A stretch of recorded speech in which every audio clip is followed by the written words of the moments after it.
Hello everybody, it's been a while, welcome back. I know I haven't made any videos for quite some time. This little studio vlog spans the sort of end of October to sort of mid-November sort of time. So yeah, lots and lots of interesting things have happened. My Etsy shop has now hit a 1 year anniversary, which is very, very exciting. So thank you very, very much to everybody who supported me throughout the past year. I honestly didn't think I'd get this far with it, and I honestly didn't think people would still be buying stuff from my shop, so it's just great, thank you. There is a special sort of little sticker, like a froggy birthday party sticker that is on the shop to commemorate the 1 year anniversary, but also if you have somebody whose birthday is coming up or it's your birthday and you like frogs, then that's there for you then. Now, among my many, many hobbies, which I have too many of and not enough time to do them all, I've added one to the list, which is bookbinding. So I've got back into reading again, and I love fantasy. I love medieval fantasy romance, all that good stuff.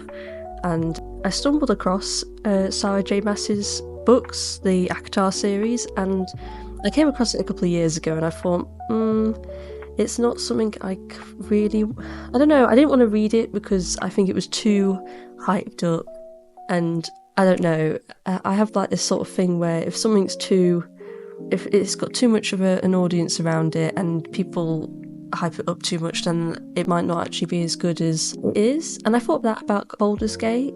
Obviously I was wrong. Baldur's Gate's amazing, my favourite game of all time. So I thought, well, let's just read it. Let's read the first one. If I don't like it, fair enough. But quite the opposite. I'm on the third book now, and it's honestly amazing. I've heard a lot of very good things about the series. I'd seen a lot of people rebinding the versions of ACOTAR on Instagram, and I thought, well, I like the cover art for this series. Like, I like the illustrations on the front, but they don't match. The colours are quite nice. Like, they fit each book, but it doesn't match as a series on the shelf. So I thought, and I saw a special edition, and I thought, well, special editions are a bit expensive. Why don't I spend even more money and make my own? So here we are, bookbinding. I've done it before.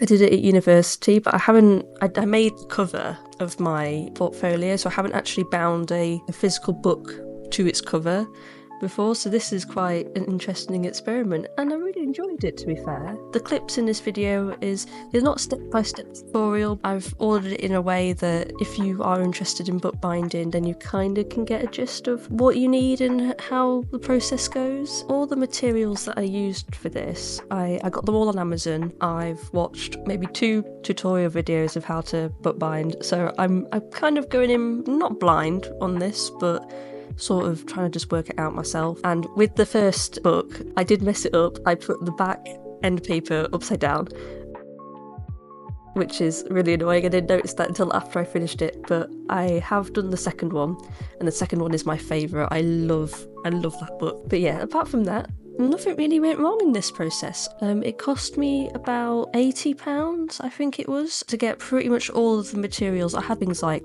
scalpel, scissors, and my cutting mat and things like that, but I didn't have the spacer rulers or like the end cutting ruler, things like that. Just stuff that I won't have to buy again, but when I rebuy the materials, my consumable materials, then the cost is obviously going to be a bit lower. And I've already bound 2 books with the materials I've bought, and I've got quite a bit left. Only thing I've had to rebuy really is the gold vinyl. It's like an iron-on vinyl that I've used for the cover. It's a really interesting process, and I have bought another bookbinding press because I found when doing the first one, because I'm binding them as I'm going along, so once I finish the third book, I'll bind the third book. But with the first book, I'd already finished both of them, the first 2, and I kind of wanted to do them both at the same time, so now I've got 2 presses, so I can do several books at a time. So right now in the bookbinding process, I don't know the names of all the materials that I've used, but so far we've taken the cover off, I've made the end papers, cut the end papers to size, glued the end papers to the book, pressed them, and then after you've pressed them, I've put it in the press and then sort of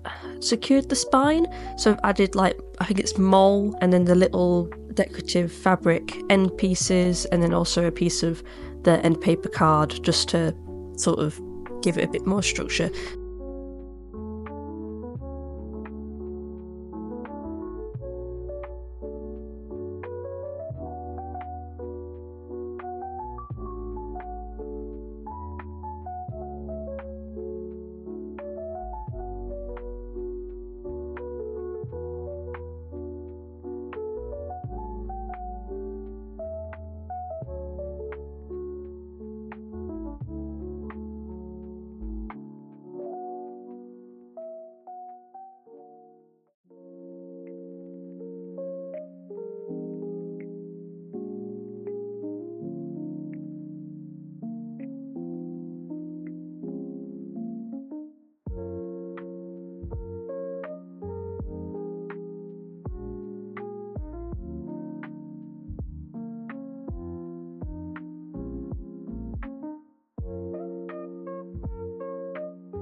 So right now I'm making the cover of the book. So I didn't film cutting the grey board out because that was an absolute nightmare and I needed to concentrate on the math. I followed the tutorial and I did what the woman said, and she was doing the exact same book I was doing, so I just followed all of her instructions. I will link that video if you've got the ACOTAR books and you want to rebind them. I don't know, I have to look into it. I don't know, I bought a lot of spacers, I don't know what they're all for, I don't know when to use them, but for the second book I just used the exact same spacer I did for this one and it was fine. So, and the same with the end corner rulers. I don't know when to use the rest of the measurements, but that's some research that I'll have to look into. But right now I'm just gluing the grey board to the fabric. So the bookbinding fabric is paper one side and then it's like a fabric on the other. The one I bought is like a dark blue navy. It's sort of got like a velvety feel to it, but not really. It's like not fluffy, but it's weird. It's like a woven fabric, but also has a bit of a velvety feel to it. It's very nice.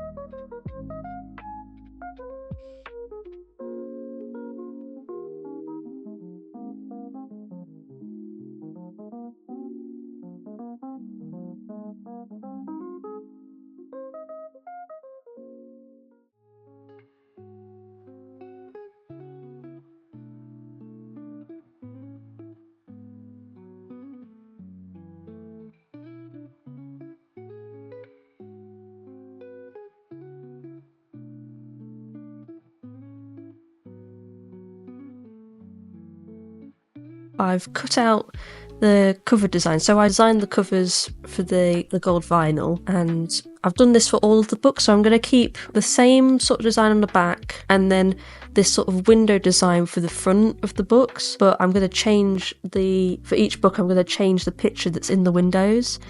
So for the first one, I love night court aesthetic. It's very easy for me to design stuff for that. For the first one, it was quite difficult. Like, I didn't really know, I didn't want to put a rose on it because that's way too obvious, but I went for sort of like a spring theme. For the back I loved the design of the first book with the wolf, so I put the wolf head on the back of the book, and then I've put one of my favourite, so each book I'm going to put my favourite quote from each book. So if you've read ACOTAR, you'll know. If you know, you know. So that's like a cute little thing I've done as well. But they're all going to match, basically, not only in colour, but they're all going to match in the style of the gold on the front, and also the little fabric pieces on the spines. I've matched them to the colours of the original covers, so they not only match as a set when I've finished them all, but they will also match with the same original colours inside the spines. So that's very, very cute. So with also designing the covers of the books, I've designed the end papers. So for the first one, I just used an illustration I did quite a while ago. It's like a spring-inspired illustration. I really liked that painting.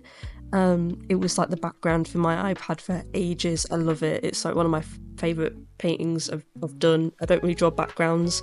I'm not a background artist. I found that it was the first one I've ever done, like a proper Ghibli style background, and I thought it was really cute. So I've used that for the first book.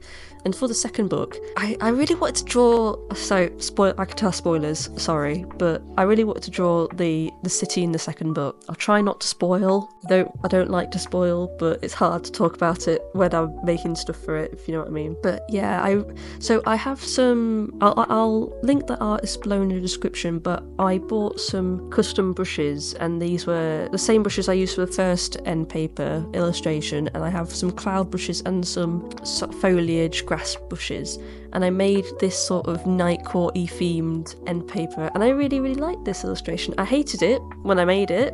I thought it was garbage, but it's an end paper. That's what its purpose was for. It's not to be posted or anyone else to really look at other than me. But yeah, I've grown to it. I actually like it. So here's both of the first two books together with the gold. I really love the navy blue and gold combination. I was gonna go with like a different cover for each, different like coloured cover for each, but obviously the whole point of rebinding them was that they matched as a set. Yeah, I think they came out really, really well. I do like the back of the first one more than the back of the second one, but also I like the front of the second one more than I like the front of the first one. I guess it is what it is. But yeah, here's both end papers together. There is a bit of warping with the covers. I don't know what that is. Maybe excess moisture, or I don't know, maybe my grey board wasn't thick enough. I'm just gonna press them, and we'll see if that fixes that problem. But that's really the only issue I had with the whole process of bookbinding. It was quite a straightforward process. Obviously, if you'd never done it before, then I'd suspect it might be a little bit difficult, but I had been taught how to do it at university, so I had some prior knowledge before buying all the stuff and committing to doing it. Yeah, I think with going forward, I have a lot of books on my to-read list now. Now I've gotten back into properly reading again after quite a while. So I think with hardback covers, I'm keeping them as they are, because some of them are really, really beautiful. Like the next series I'm going to read all the Sarah J Maas books, and I'm going to read the Crescent City series after ACOTAR. And I saw that the third one is like a really, really pretty hardcover, so I'm keeping that as that. But with all the sort of softcover books, I'll rebind them all, which they won't match, but they don't match anyway. So they'll match more than they did originally. So yeah, but on the topic of ACOTAR stuff, I drew this. So after I read the first book, I drew this illustration, and it's been on my iPad for ages, and I haven't really had the time, nor if I wanted to add colour to it. I really like drawing in grayscale, and I've been feeling a lot lately like when I draw in grayscale, I get all the sort of values and the lights and darks and shadows, whatnot. I get it all sort of right, and I really like it. But then when I add colour, it gets so flat, and I really, really don't know how to feel about this at the moment. So this is just a work in progress illustration. I haven't finished it yet. I don't know. We'll see how it goes. This illustration was inspired by Feyre, who's the main character of ACOTAR. I didn't realise this when I was drawing it, but when I finished it, I was like, that looks a lot like Feyre. I guess that is what it is now. So I've been really into drawing fae and fairies and sort of elves and whatnot since my Starian drawings. I've really been liking that aesthetic. I like the face structure, and it's really hard to draw people from books. Like, I was colouring this yesterday, and I thought, I'll look up a reference image, and there is no reference image because it's a character from a book. there's depictions of other artists of what these characters look like, but yeah, I find that quite difficult. But then it's also quite freeing at the same time, where you can sort of do what you want with the character and the description that you've been given in the book. Very interesting, and I'll have to work on some bits. And with this Feyre illustration, I do plan on finishing it. I would like to have it finished. I don't finish a lot of illustrations at the moment. I have been working on some commissions and things I'd like to show in the future, or I don't actually think I can show them right now, but I will be able to soon. So that is sort of something that's quite exciting that's coming, and something quite exciting for me at the moment that I've been working on. I am planning also to make a video about the 1 year anniversary of the shop, because I have had my shop for a year, so we'll see how that goes. But thank you very much for watching, everybody. Stay cozy, and I'll see you all next time.